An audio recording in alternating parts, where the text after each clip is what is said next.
The expedition for Arc Raiders is right around the corner, meaning that players can engage in an optional wipe to reset their progress, start over with a brand new raider, but in exchange for a few additional bonuses. That was the plan since before launch, but today it was announced that the timing of this expedition window was changed slightly. However, in counterbalancing that news, Embark detailed a bit of what to expect when it comes to the expedition itself, clearing up quite a few points that could otherwise prove confusing.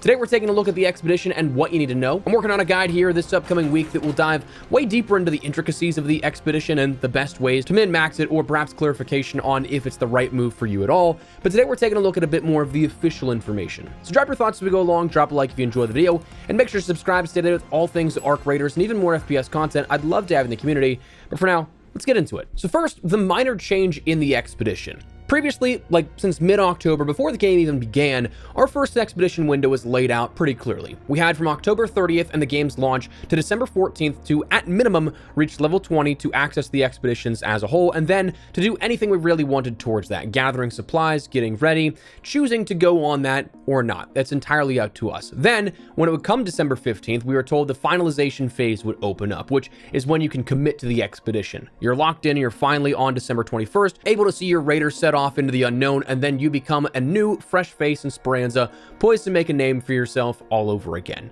Now, that changed slightly. For an unexplained reason, there could be a million of them in development, but we had a slight deviation in that plan where now the caravan construction phase will last 2 days longer until the 16th, and the expedition window opens on the 17th rather than the 14th, and the expedition will then depart with a fresh raider and new experiences coming on the 22nd. So all in all, the sort of air quote new season, if you want to call it that, really begins only just a day later, and you have a couple of extra days for the construction phase and a couple of days difference with the window of waiting around a bit before the actual wipe itself. So not bad, but a slight deviation from what we know that is definitely worth knowing, because if you're working towards this, another extra day or two could prove pretty beneficial. But okay, what about some of the information for the expedition? Because we did get more detailed here for this. Firstly, what do you get out of this? I mean, you're losing out on everything with your raider almost right now. You're almost restarting. Save for things like fundamental to your gameplay experience, you have access to all the maps level 1 once again. You don't have to go through that onboarding process, but I mean, you're losing out on your current stash upgrade progress, all your items in your inventory, all your blueprints you may have collected, all of your coins you've earned, your player level will be reset, skill points go back down to 0 when you start that tree fresh, your raider den will be reset, your workshop stations are all reset, and all your quests will be reset. So I want to say that's currently between the base ones and the Stellamontis North line update, 66 quests in total. Every one of those things will be reset and gone. So you're sacrificing a lot, but what do you get for that? Well, your permanent unlocks, you end up getting the Patchwork Raider outfit, the Scrappy Janitor cap, the Expedition Indicator icon, skill points, which depends on stash value, we'll break down in a second, and a plus 12 stash space increase, along with temporary buffs of a 10% repair buff, 5% XP boost, and 6% more materials from Scrappy. So a few things to consider here, but let's break these down individually. The Patchwork Raider outfit is yet to be revealed. We don't have much details on that really. The Scrappy Janitor cap is just a janitor cap for Scrappy when you see him. And the Expedition's Indicator icon, there's not much again known on how this will be sort of handled, but if I'm to guess, it's something that you'll see in the after action report next to a player's name. Like if you're spectating, it says what they knocked you out with. In the after game report, where you can see that movement and engagement map, and likely also within Trials menus. Something small, but distinguishing those players who have done the expedition from those who have not. But now we get to the stuff that actually matters to the gameplay experience. Skill points depending on stash. This is where it kind of gets a bit interesting and unfortunately kind of tough to gauge. So skill points you can earn from moment 1 of your next raider all depends on your stash itself. You can earn up to 5 skill points to immediately use on your next raider's progression, but again, dependent on stash. So what I mean by this is it's basically a conversion from value to skill points, where 1 additional skill point to use immediately will require a stash conversion of 1 million coins worth of value. So for those keen on maths, if you want all 5 of those skill tokens to use right up front, you're going to need a stash equal to or exceeding 5 million coins worth of value. I'll tell you something right now, my stash is not worth that. I'm sure some are, but not me. I was trading in so much stuff for the expedition that my sweet, sweet loot isn't that valuable just yet. I probably have like 1 to 1.5 million in value on the generous side, with my maybe 500,000 coins to add on top of that, which, speaking of, something we should mention, your coins that you actually do have banked, those do count towards this overall stash sort of value. It takes your actual inventory items and your coins and adds them together. So if you're rich in the coins, but not necessarily stash items specifically, you're still going to be fine in that regard. You're still going to be getting some tokens to end up using on day one. So that's something to consider, that you might want to loot up, try and find as many trinkets as you can, find some high-level weaponry, some legendary or epic tier attachments, weapons, crafting items, you name it, but that will all help out tremendously. Next, your plus 12 stash space. This isn't explicitly said whether it's added up front or on the back end. Like, do you have plus 12 stash space with each of your upgrades to your stash, or is it just a final back end cap increased by plus 12? Now, personally speaking, I'm thinking it's with every single upgrade you end up getting 12 plus more than what you'd have normally, just because the rest of these are immediate and instant rewards, but that part's yet to be explicitly confirmed. A 10% repair buff is something that will mean that you get more bang for your buck on what you trade in for weapon and equipment repairs.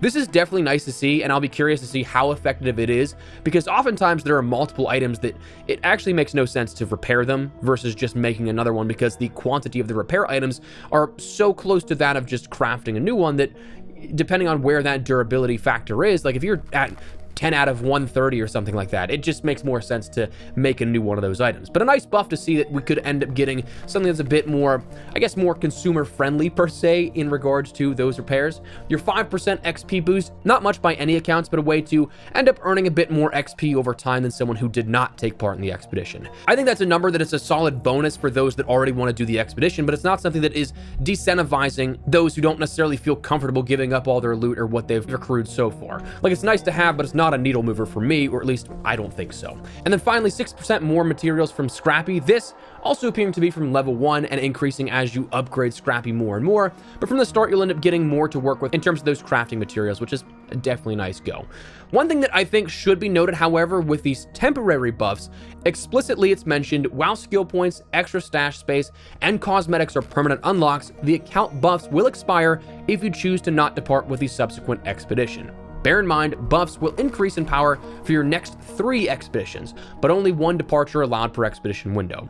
So these are dependent upon completion and will not carry over into the air quote next season unless you decide to carry on into another expedition further, having stacking abilities upwards of 3 expeditions, no more, no less. So sort of way to combat the scales from being tilted too much here, which I personally think makes sense, because obviously if you have 30% repair buff at the end of Expedition 3, that is a significant buff where that does make a lot more sense to repair versus just buying new things. You'll end up having 15% XP boost at that point, which will be a little bit more noticeable, and then upwards of 18% more materials from Scrappy. Well, that will definitely be noticeable. The only things not being balanced with the skill points and the stash space means that, yeah, sure, within like 5 to 6 air quote seasons or expeditions, you might start to see some people having some potential super raiders where they're getting way more skill points to spend and upgrade more tiers than what most people could get. But again, that's something that is likely only for the most hardcore of raiders out there. So you might not be seeing those as many. And for right now,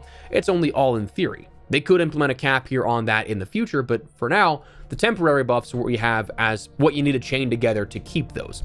Now, as for preparation, what you need to know for the window upcoming here at this, the caravan construction and supply phase is what we contribute, right? Like, that's all we can work towards now, is just putting stuff towards that. The next phase on the 17th, that's when you can sign up to depart and still keep collecting, as all your inventory items and your progress for the expedition window will not be cut off until the moment the caravans depart. So you have quite a bit of time still, and a few more days on top of that if you otherwise thought it cut off with that window open, to then continue to work on this and try and get as much out of the expedition as you possibly can. That 6-day window is just the point where you can say, yeah, I want to do this, and you have that entire time to make that decision to commit or not. So that's entirely up to you, but that is what we learned here out of the expedition update and what we see now for a slight change in schedule for what's upcoming for Arc Raiders. Not by much, but just something you should know of.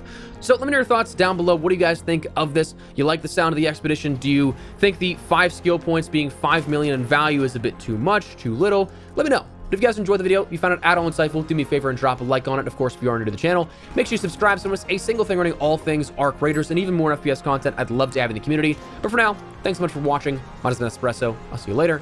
Take care and peace.